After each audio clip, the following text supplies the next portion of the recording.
misconceptions too about this word executive presence. And you've mentioned a couple of things as to how you overcame them, but is there anything else that you can expand upon in that particular light? Well, I think whether you have executive presence or not is something that other people actually judge.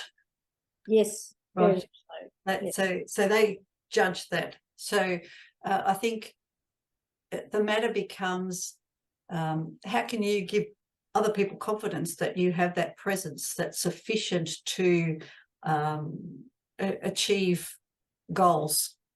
So, if you're looking at contributing more in your company where you work, or whatever your role is, if you want to grow in your leadership, you have to ask the question, well, why would people choose me for that project or that role? And what's going to influence that? And one of the things I even thought of as a CEO when I was working is, I know this person is really technically competent, but could I put them in front of other people?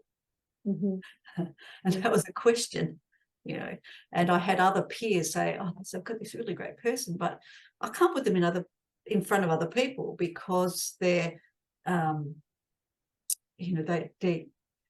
can't project warmth, or, they're not presented. They're not presented in a way that is part of the context of our particular organisation or company, because I need those leaders to be able to project warmth and strength and to build trust with clients or stakeholders. And if they look dishevelled, or if they look sick, or or something's just in the first 3 seconds of meeting someone, it just doesn't work for that context. And you have to give that a little bit of thought. It's not the only factor, but it's a contributing factor, as you say, one of the tools there.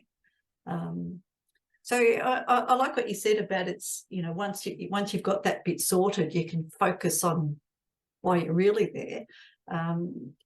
And I think that actually saves leaders a lot of time.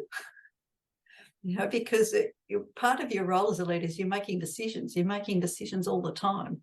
And if what you wear and how you present yourself, if that's one less decision, that's more decision bandwidth you have for the rest of your important work.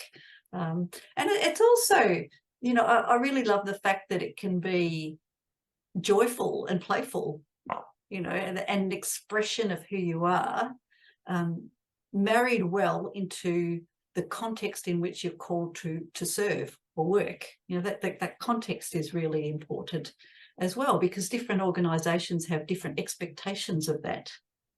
Yeah. So, you have to fit in is not quite the right word now, I think, because people are looking for a measure of authenticity in who people are, but it's the capacity to build trust in that first, 3 seconds of when people meet you, and reassurance that they can trust you, and then you can achieve things and partner together better, I feel, than if people are distracted by something that inadvertently you have done that could be avoided.